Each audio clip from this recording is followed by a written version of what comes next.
C'est avec joie que je vous demande de trouver le chapitre 5.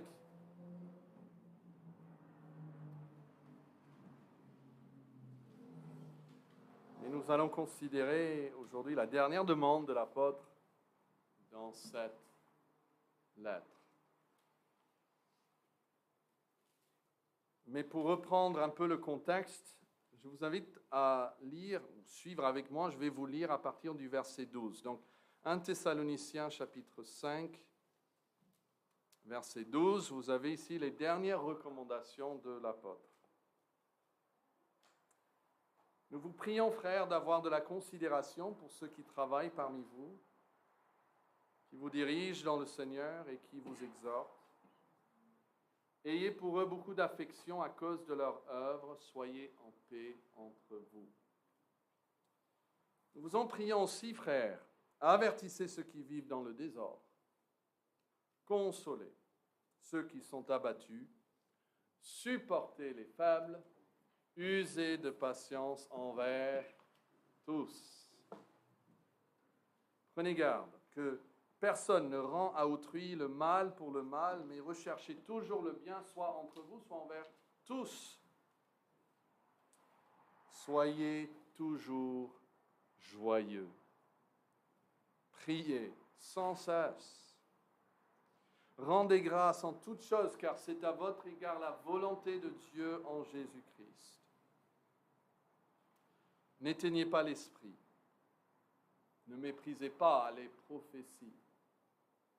Mais examinez toutes choses, retenez ce qui est bon, abstenez-vous de toute espèce de mal. Que le Dieu de paix vous sanctifie lui-même tout entier, que tout votre être, l'esprit, l'âme et le corps soient conservés irréprochables lors de l'avènement de notre Seigneur Jésus-Christ, celui qui vous a appelé fidèle, et c'est lui qui le fera. Jusqu'ici, la parole de Dieu. L'apôtre de Christ aux païens, c'est ce que Paul s'appelait lui-même, il s'est donné ce titre, l'apôtre aux païens. Il approche la fin de cette lettre à cette jeune église, une église plutôt païenne, il y avait quelques juifs, mais plutôt des païens. Et on peut sentir, même en lisant qu'il s'approche de la fin, en lisant ces recommandations qui sont courtes et générales et qui se suivent donc l'une après l'autre, on peut presque imaginer qu'il arrive à la fin de son parchemin et qu'il doit dire autant que possible avec le peu de mots que possible. Et donc il dit en fait plein de choses dans ces très courts versets. Et il va terminer par une très belle bénédiction que nous venons de lire, verset 23, que le Dieu de paix vous sanctifie lui-même tout entier, etc. Mais quel est le tout dernier commandement qu'il laisse, pour ainsi dire, résonner dans leur oreille? Quelle est la dernière demande de l'apôtre Paul à cette église dans cette lettre? Verset 22. Voyez-vous? Abstenez-vous, exactement. Abstenez-vous de toute espèce de mal. L'appel, on peut dire, à l'abstinence de tout mal. C'est un impératif présent qui parle d'une responsabilité continuelle. On pourrait le traduire, soyez toujours en train de vous abstenir. Continuez, persévérez à vous abstenir de toute espèce de mal. Si vous voulez, mes amis, plaire à Dieu, si vous voulez la bénédiction de Dieu sur vos vies, il faut se plier à cette exigence. Abstenez-vous de toute espèce de mal. Alors, puisque ça fait longtemps depuis que nous n'avons pas été dans ce texte, je veux nous réintroduire au passage en donnant 3 observations plutôt générales sur ce texte. Et la première, c'est que notre identité exige un certain comportement. Elle n'en dépend pas.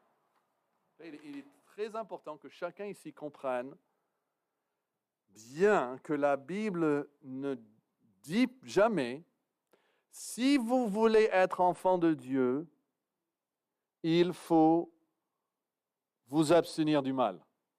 Ou, pour devenir enfant de Dieu, il faut ne pas faire certaines choses ou il faut perdre certaines choses.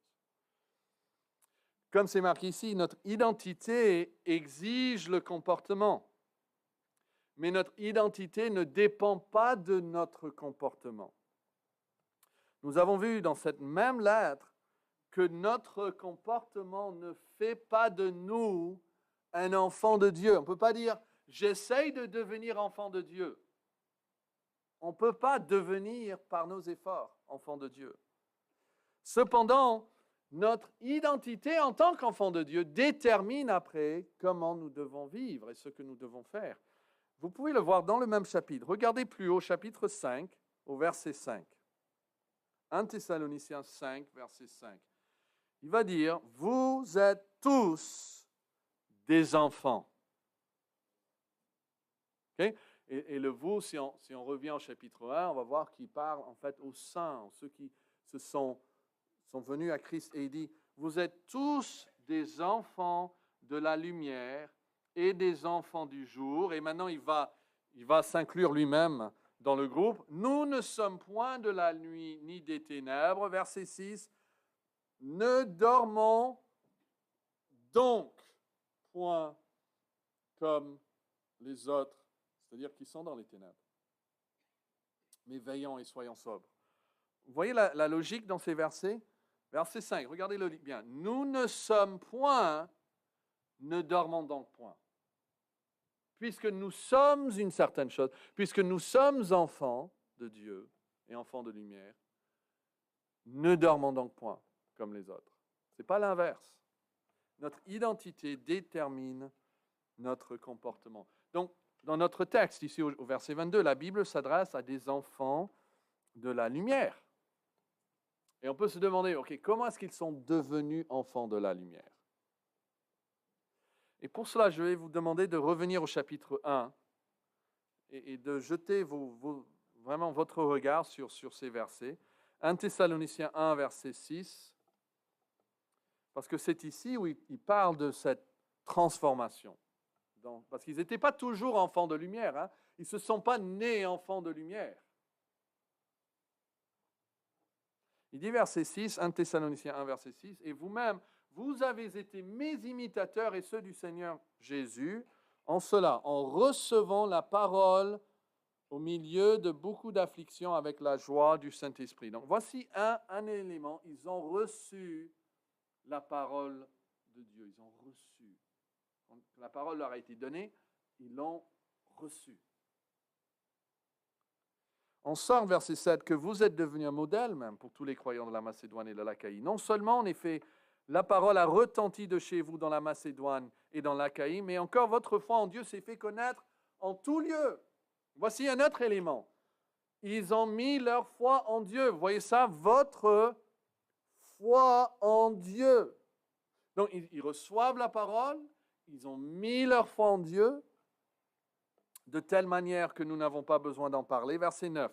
Car on raconte à notre sujet quel accès nous avons eu auprès de vous et comment, notez cette phrase, et comment vous vous êtes convertis à Dieu, c'est-à-dire tournés vers Dieu en abandonnant les idoles pour servir le Dieu vivant et vrai et pour attendre des cieux son Fils qu'il a ressuscité des morts, Jésus, qui nous délivre de la colère à venir.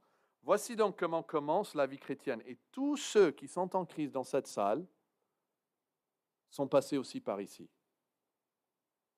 Ils ont reçu ce que la Bible leur disait avec joie et sans réserve. Sans argument. Et vous savez, en fait, que ça c'est vous, quand vous ne vous retrouvez pas en train de contredire ce que vous lisez dans la Bible. Ou de remettre constamment en question ce que dit la Bible. Vous savez, vous faites partie des enfants de Dieu quand vous pouvez le recevoir. Même les choses que vous ne comprenez pas, vous pouvez dire, Seigneur, je ne comprends pas, mais j'accepte. Et j'y crois. Et puis, ils ont mis leur foi, leur confiance en Dieu. et en son Fils Jésus-Christ pour les délivrer de la colère à venir. C'est-à-dire quand ils parlent de leur salut, ils ne vont pas parler de ce qu'ils ont fait, mais de ce que Jésus a fait pour eux. Ils vont dire, je suis délivré par Jésus, je me mets ma confiance en lui. Ça, c'est comment commence la vie d'un enfant de la lumière. La confiance en Jésus. Notez cette phrase à la fin du chapitre 1. Jésus qui nous délivre de la colère à venir. C'est quoi la colère ici? C'est la colère de Dieu et de l'enfer. L'enfer, c'est la colère de Dieu. S'il n'y avait pas de colère, il n'y aurait pas d'enfer. La colère de Dieu va durer éternellement. Mais il y en a qui vont être délivrés de cette colère de Dieu en venant à Jésus. Jésus, le Fils de Dieu, est celui qui nous délivre de la colère de Dieu. Un chrétien fait donc confiance. Et qu'est-ce que dit le même sceau? Que tous ceux ou quiconque prononce le nom du Seigneur, qu'il s'éloigne de l'iniquité. L'apôtre tire l'attention vers le fait que Dieu a un plan que rien ne peut ébranler, il connaît, sa connaissance est sûre et certaine, il fait ce qu'il veut, sa parole est comme un sceau que rien ne peut contrecarrer.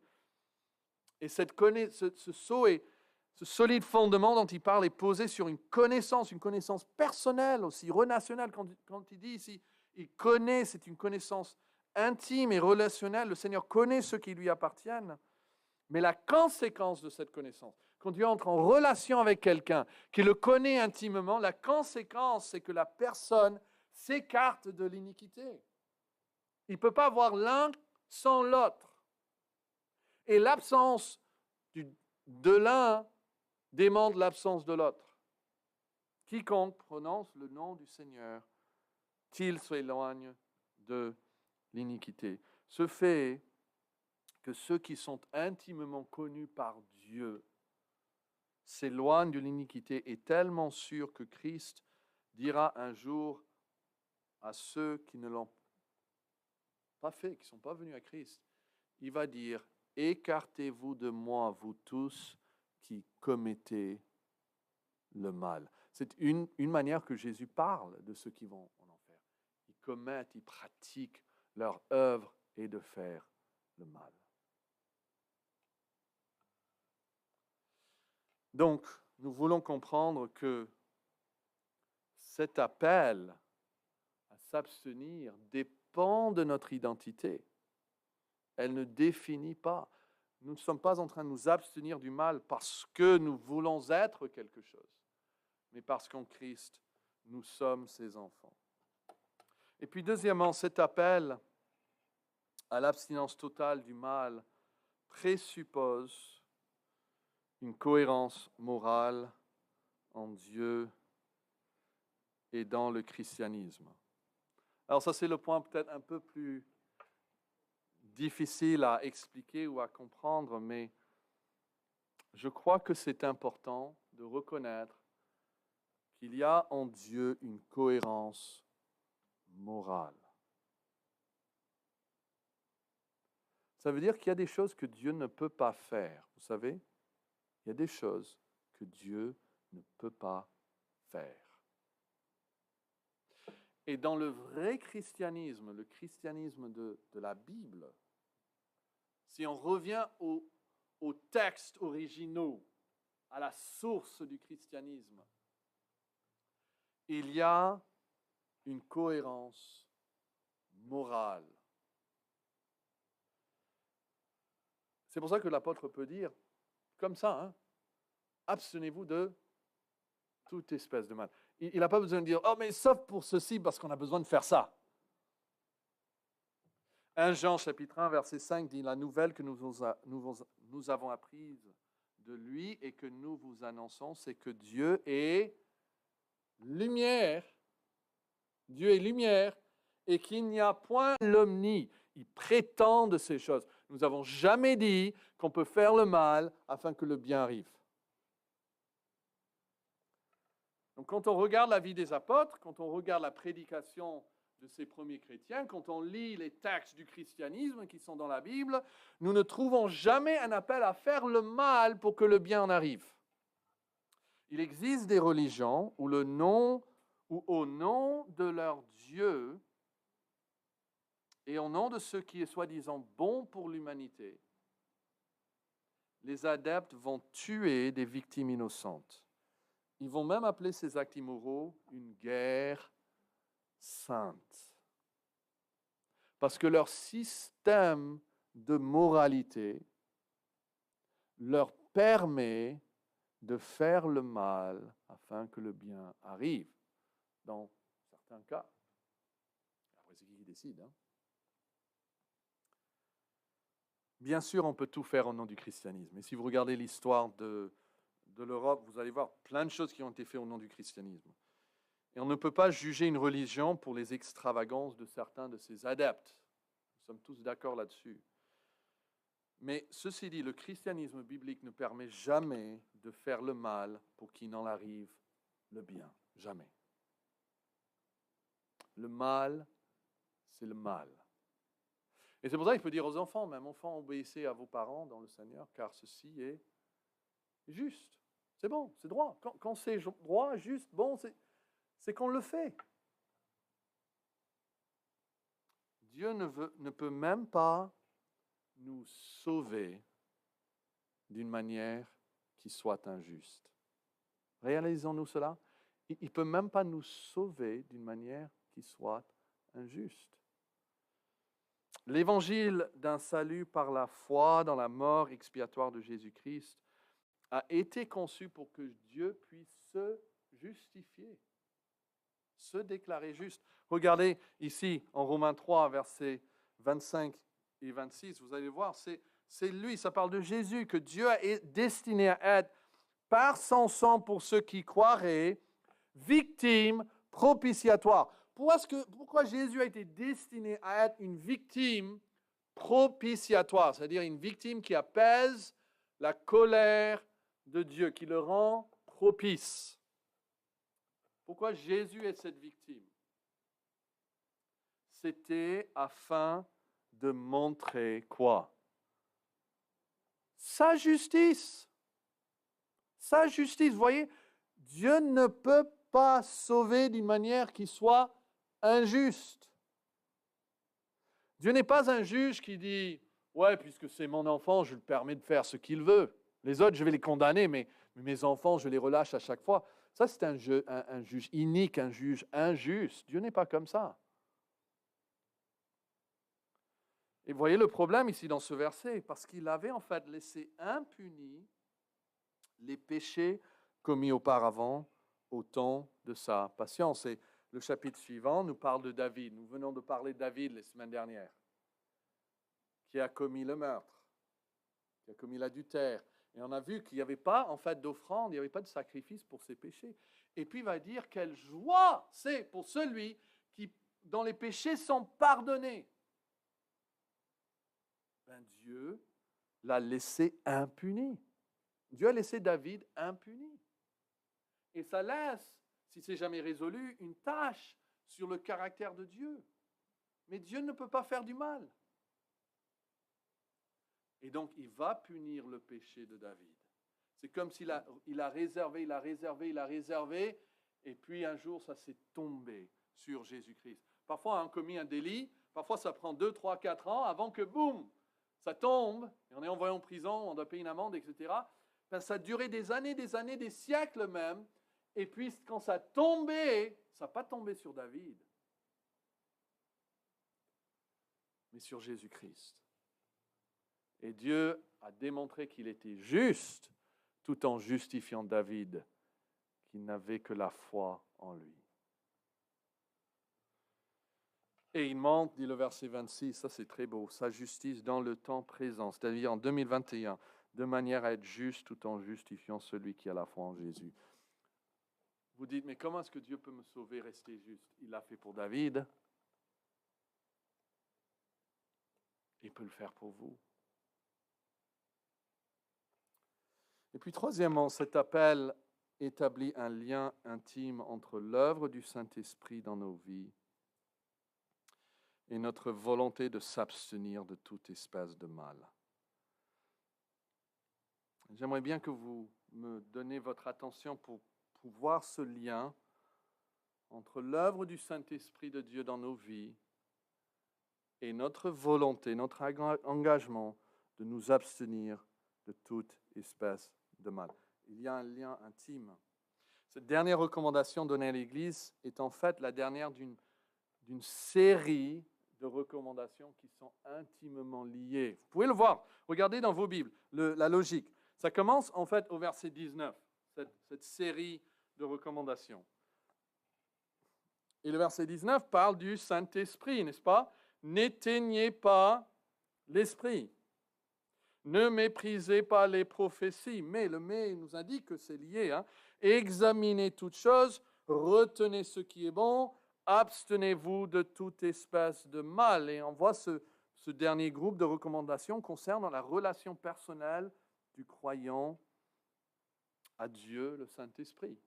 Que c'est tout lié. Hein? Il y a ce regroupement, retenez ou abstenir, s'abstenir, et puis ce qui est bon, toute espèce de mal. Tout cela est très intimement lié. N'éteignez pas l'esprit. Si vous êtes un croyant, si vous êtes un de mes frères et sœurs en Jésus-Christ, vous voulez que le Saint-Esprit soit en l'œuvre en vous, n'est-ce pas? Et quand nous avons étudié le verset 19, nous avons vu dans d'autres passages du Nouveau Testament que le ministère principal du Saint-Esprit dans la vie d'un chrétien est quoi? Est-ce que vous vous rappelez? Quel est le ministère principal du Saint-Esprit dans la vie d'un croyant? C'est de le sanctifier. Rappelez-vous de ça. Ça, c'est le ministère principal du Saint-Esprit dans ma vie. Tous les jours, demain matin, il va être là, il veut me sanctifier. Et il est à l'œuvre pour me sanctifier. Dans mon état de pécheur devant Dieu, la Bible dit que je suis coupable et corrompu. Je suis coupable, je mérite la mort. Et lorsque la Bible parle de notre justification, elle va résoudre ce problème d'être coupable. Je vais être réconcilié à Dieu, je vais être déclaré juste. Je ne suis plus donc coupable. La justification prend soin de cela. Mais je demeure pécheur et souillé. Je demeure corrompu. On ne devient pas un sans péché le jour qu'on vient à Christ. Notre culpabilité est prise en charge par Jésus grâce à la justification sur la base de la mort de Jésus-Christ. Je n'entre pas dans le royaume de Dieu sur la base de ma propre justice.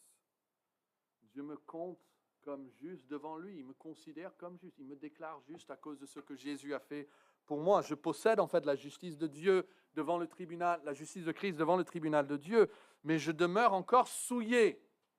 Et donc, qu'est-ce qu'il me donne? Il me donne son esprit, et c'est sur cet aspect qu'agit le Saint-Esprit dans son œuvre de sanctification, parce que le moment où je suis justifié, le Seigneur demeure en moi par son esprit et commence tout de suite à balayer, commence tout de suite à faire le ménage. Il y a des gens comme ça qui viennent dans votre maison et tout de suite commencent à faire quelque chose. C'est le Saint-Esprit. Il ne reste pas indifférent. C'est le processus qu'on appelle la sanctification, qui me rend plus saint tous les jours. C'est une œuvre de longue haleine, qui prend toute la vie. Et moi, je participe même avec mon travail et mes efforts dans cette œuvre. Il ne s'achève pas le moment où je suis justifié, il s'achève le moment où je suis glorifié et dans la présence de Dieu. Et c'est cette lutte qui crée la guerre entre le vieil homme et le nouvel homme. Parce que le vieil homme ne va jamais changer. Vous savez, même en vieillissant dans le Seigneur, votre vieil homme ne change pas. Il demeure aussi souillé, méprisable, grincheux, colérique, avarice, que le jour que vous êtes venu à Christ. Mais Dieu travaille sur votre homme intérieur pour le changer, votre homme nouveau. Et le Saint-Esprit, lorsqu'il régénère, il habite aussi. Et dans ce travail de cette sanctification, il est en train de me nettoyer. Comment c'est que c'est son ministère principal? Eh bien, par son nom. Il est appelé quoi? L'Esprit ou le Saint-Esprit. au moins 93 fois dans la Bible, il est donné ce nom Saint-Esprit. Pas parce qu'il est plus saint que le Père ou que le Fils. Non, quand Isaïe a vu la gloire de Dieu, il a dit « Saint, Saint, Saint est l'Éternel des armées ». Il a le terme Saint-Esprit parce que ça référence à son ministère envers le croyant. Il est celui qui va sanctifier le croyant, qui va le rendre plus pur. Son ministère de sanctification est confirmé par le rôle que les Saintes Écritures lui confient au sein de la Trinité. Le Saint-Esprit qui nous sanctifie, par exemple, dit 2 Thessaloniciens. Et son ministère de sanctification est aussi éclairé par le rôle que joue le Saint-Esprit dans les différents aspects de la sanctification. Par exemple, pour être sanctifiés, nous devons avoir plus de joie. Réjouissez-vous toujours dans le Seigneur. Or, le fruit de l'Esprit, c'est l'amour, et là, c'est le fruit de l'Esprit. Un autre aspect de notre sanctification, c'est la prière. Verset 17, on l'a lu. Priez sans cesse. Comment est-ce qu'on va prier sans cesse?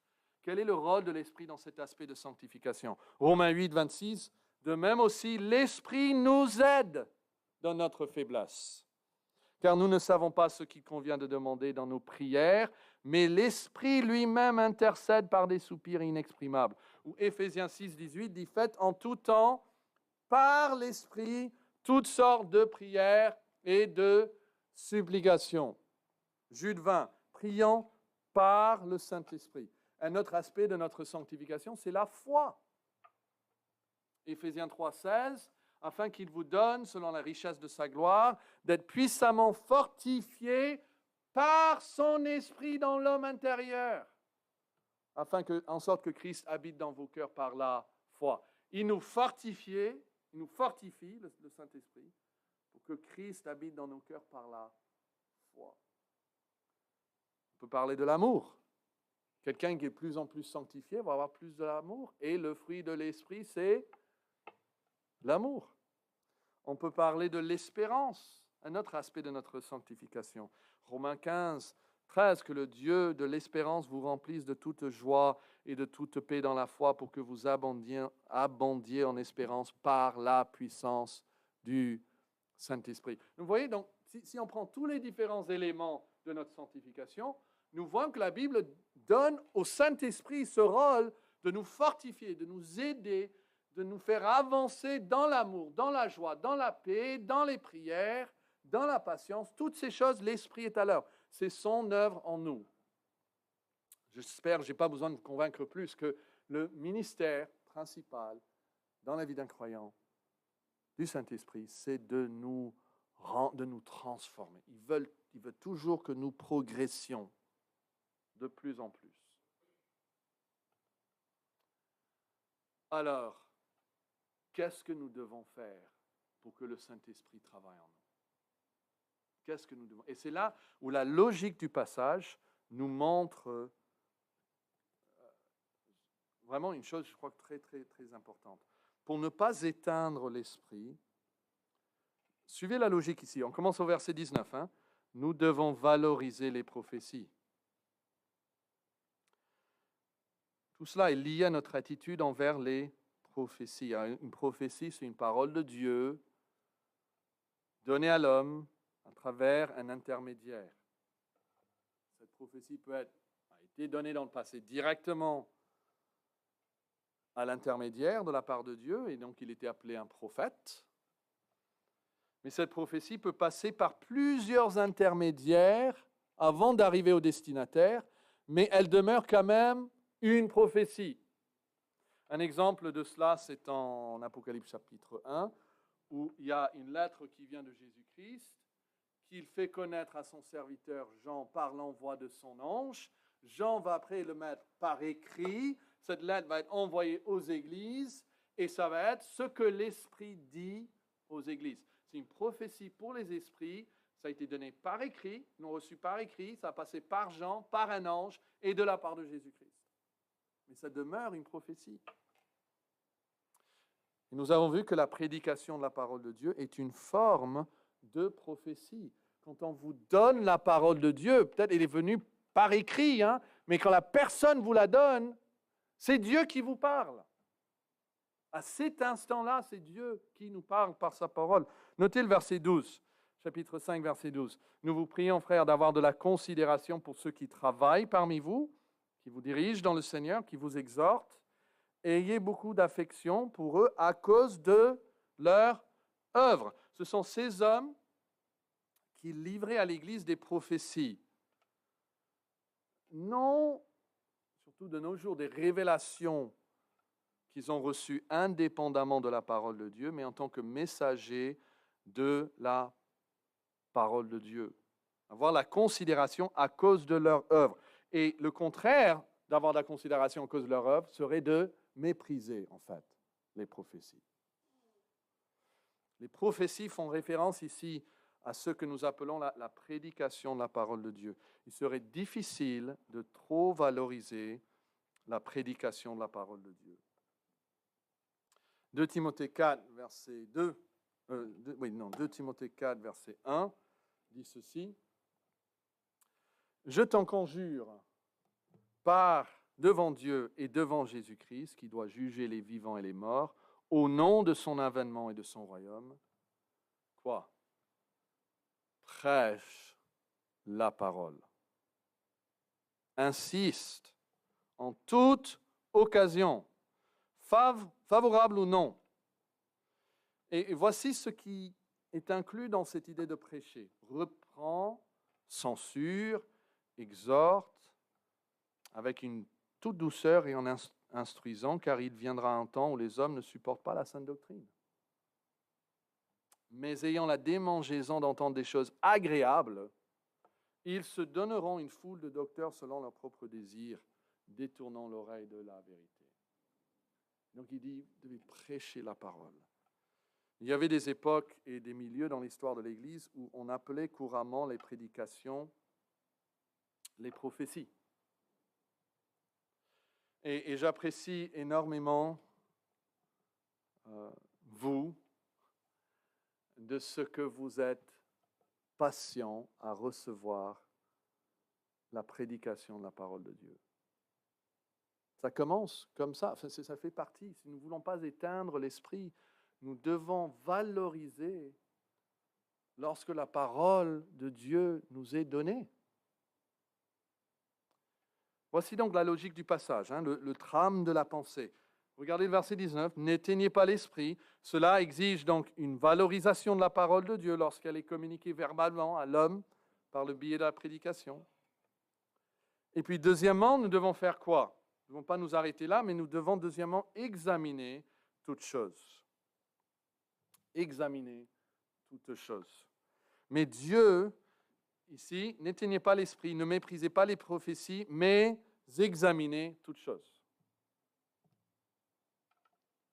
Dieu donne à l'Église un moyen de vérifier que ce que dit le messager est réellement la parole de Dieu. Et c'est pour cela que nous avons ce troisième impératif dans cette série, après ne pas éteindre l'esprit, pas mépriser les prophéties, il faut examiner toutes choses. Tout ce qu'un prédicateur vous dit, vous devez pouvoir l'examiner par la parole de Dieu. S'il vous dit quelque chose, et il dit en fait, je vais vous dire quelque chose, et c'est ineximable, j'invente un mot, c'est impossible de l'examiner, il ne faut pas l'accepter. Il faut pouvoir examiner tout par la parole de Dieu. Tout le monde doit examiner, vous voyez ça? C'est dans le pluriel. Examiner, il parle à tous les croyants de l'Église. Et nous devons examiner toutes choses. Votre écoute de la parole de Dieu, prêcher, doit être très active. Vous êtes là en train de dire, ouh, il me parle, il me parle. Non, vous devez réfléchir. Pour réfléchir, il faut rester éveillé, n'est-ce pas? Donc c'est déjà bien. Il faut, mais que dit la Bible ici? Vous pensez à d'autres versets. Dans votre cerveau, vous êtes en train de même communier avec Dieu et de réfléchir à d'autres passages et de vous dire, est-ce que c'est vrai? Vous êtes en train d'examiner. Je l'invite. La parole de Dieu l'exige. Mais cette écoute ne peut pas rester là. C'est un processus que si vous arrêtez là, si vous vous contentez d'écouter la parole et de l'examiner, eh bien, vous allez avorter le processus. Que dit Jacques, chapitre 1, verset 22? Mettez en pratique la parole et ne vous bornez pas à l'écouter. Parce que si vous faites ça, vous vous trompez vous-même. Ce qu'il dit est clair, hein? Si je ne mets pas en pratique, c'est que je n'ai pas bien compris, en fait. Je n'ai pas bien compris. Je ne peux pas dire je comprends bien, mais je n'obéis pas. Non, pour bien comprendre, il faut faire. C'est un peu comme si, je ne sais pas, faire du vélo, par exemple. Ah oui, je sais exactement ce qu'il faut faire. Ah oui, tu sais, mais fais-le. Ben non, tant qu'on n'a pas fait, et tant qu'on n'a pas obéi à la parole de Dieu, on ne peut pas se contenter de se dire, moi je comprends bien la parole de Dieu.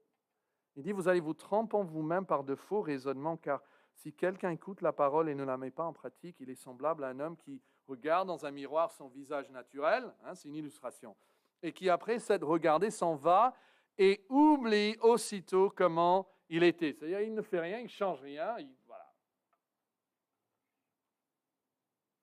Mais celui qui aura plongé le regard dans la loi parfaite, la loi de la liberté, et qui aura persévéré, n'étant pas un auditeur oublieux, mais se mettant à l'œuvre, celui-là sera heureux dans son activité. Selon Jacques, il faut mettre en pratique. Alors, qu'est-ce que c'est que de mettre en pratique selon notre texte? Regardez notre texte. Lui ne va pas dire mettre en pratique, il va dire quoi?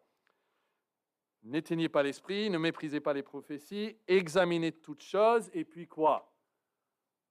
Retenez ce qui est bon. Hein, ça, c'est sa façon de dire, mettez en pratique la parole. Retenez ce qui est bon et abstenez-vous de toute espèce de mal. Il faut donc retenir ce qui est bon. Et là, bien sûr, nous retenons le bon dans l'intention de la laisser façonner notre vie en Christ. Ce n'est pas ici. Hein? On voit comme quelqu'un qui se prépare pour un examen. Il va mettre tout ce qu'il peut dans sa tête. Ce n'est pas ça la parole de Dieu. Ce n'est pas à ça que la parole de Dieu nous appelle. Retenir dans notre cœur, dans notre vie, dans nos actions, pour qu'elles nous transforment et qu'on nous change. C'est-à-dire, chaque fois que le Saint-Esprit veut travailler en vous, il va vous mettre en contact avec sa parole. Le chef-d'œuvre de l'Esprit, c'est sa parole. Il a inspiré la parole, c'est sa parole. C'est la parole du Saint-Esprit. Quand vous lisez la Bible, c'est le Saint-Esprit qui vous parle. Donc, il vous met en contact et il dit, OK, ne méprisez pas cela. Et puis, retenez ce qui est bon. Retenez ce qui est bon. Imaginez qu'on vous demande de faire de l'aide aux devoirs avec un jeune. Il ne comprend pas bien ses maths. Et donc, voilà, vous avez la possibilité de l'aider. Il vient le premier jour et il passe tout son temps à faire des jeux vidéo. Est-ce que vous, en tant que prof, est-ce que vous allez être motivé pour continuer à l'aider quand il ne vous écoute même pas? Il ne prête même pas attention. Et parfois, quand vous avez votre attention, vous dites, OK, faites ceci. Et puis, lui, il fait de sa manière. Non, moi, je vais faire de ma manière. C'est comme ça que nous agissons envers le Saint-Esprit. Il nous parle. Et nous restons indifférents. Et quand nous restons indifférents, nous éteignons le Saint-Esprit. Pas lui-même, il est une personne. Hein? On ne peut pas l'étouffer. Mais c'est son œuvre en nous. Son œuvre qui est étouffée en nous. Parce qu'on lui tourne le dos. Et puis quatrièmement, il faut nous abstenir de toute espèce de mal. Est-ce que vous voyez donc le lien avec le ministère du Saint-Esprit dans nos vies? Comment pouvons-nous faire la paix avec le péché qui souille et l'esprit qui est saint au même temps? C'est impossible. Tous les jours, je suis confronté à ce choix. Tous les jours. L'Esprit Saint ou mon péché. L'Esprit Saint ou mon péché. Et tous les jours, je fais un choix. Choisir le péché, c'est de rejeter personnellement le Saint-Esprit. Regardez plus haut, chapitre 4. Est-ce que vous pouvez, 1 Thessaloniciens 4. Vous allez voir que choisir le péché, c'est rejeter personnellement Dieu et son Saint-Esprit. Et 1 Thessaloniciens, 4, verset 3. Ce que Dieu veut, c'est votre quoi? Voilà, vous voyez, ça c'est la volonté de Dieu. C'est pour ça que le Saint-Esprit vous donne, vous est donné votre sanctification. C'est que vous absteniez de la débauche.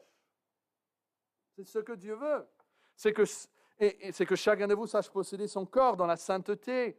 Sainteté, là encore, vous l'avez. L'honnêteté, sans vous livrer à une convoitise passionnée comme font les païens qui ne connaissent pas Dieu. Regardez verset 7. Car Dieu ne nous a pas appelés à l'impureté, mais à quoi? Il nous a appelés à la sanctification. Celui donc, notez très bien le verset 8, celui donc qui rejette ses préceptes, ne rejette pas le prédicateur, hein. Ne rejette pas le papa ou le maman qui lui dit de faire comme ceci ou cela. Celui donc qui rejette ses préceptes ne rejette pas un homme, mais qui? Mais Dieu. Vous voyez l'aspect personnel là-dedans? On nous dit, bon, c'est des lois, voilà. Non, ce n'est pas comme les lois de la République, hein, c'est impersonnel. Non, c'est une personne qui vous demande ça. Donc, ne pas suivre ses recommandations et de le rejeter. Et c'est Dieu qui vous a aussi donné quoi? Vous voyez là, à la fin du verset 8? Vous ne rejetez pas un homme, mais Dieu qui vous a aussi donné son Saint-Esprit.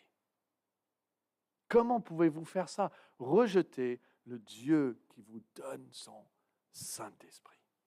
Un prédicateur a dit ceci, regardez-le, il a dit, l'homme qui cède à l'immoralité, et nous on peut ajouter à toute espèce de mal, hein, parce que c'est très très large au verset 22. Il n'enfreint pas simplement un code humain de conduite et ne pêche pas non plus seulement contre le Dieu qui, à un moment précis de son passé, lui a fait le don de l'esprit. Il pêche contre le Dieu qui est présent à cet instant, celui qui donne continuellement son esprit. Ça, c'est l'idée.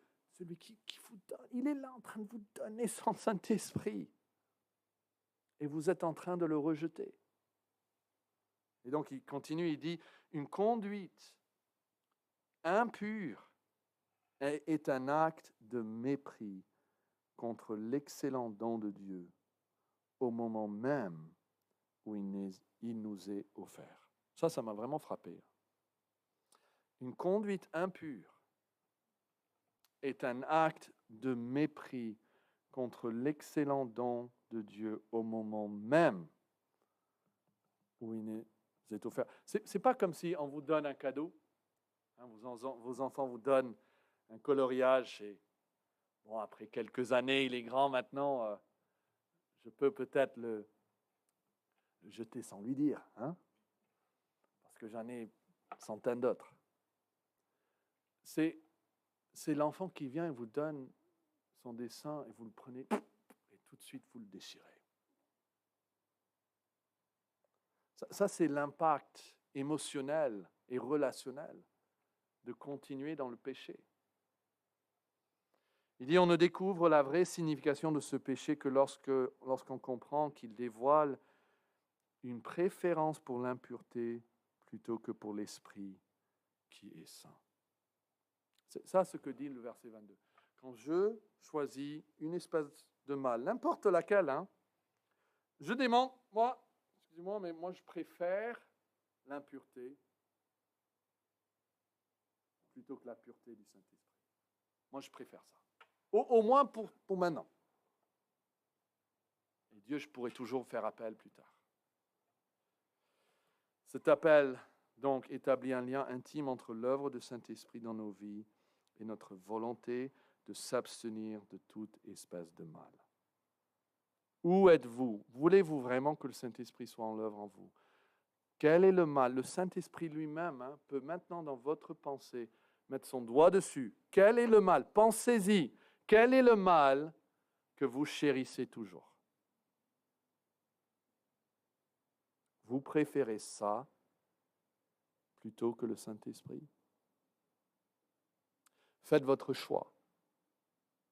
Parce que vous éteignez l'œuvre du Saint-Esprit quand vous persévérez dans ce mal. Prions. Oh Dieu, nous sommes pécheurs et pécheresses. Mais nous te louons pour la persévérance de l'œuvre de l'Esprit dans nos vies, qui continue à nous appeler vers lui. Et nous voulons que cette œuvre se renouvelle en nous. Purifie-nous, sanctifie-nous, enlève de nous tout mal. C'est comme David qui priait, purifie-moi et je serai pur, lave-moi et je serai plus blanc que la neige. Nous prions cela aussi.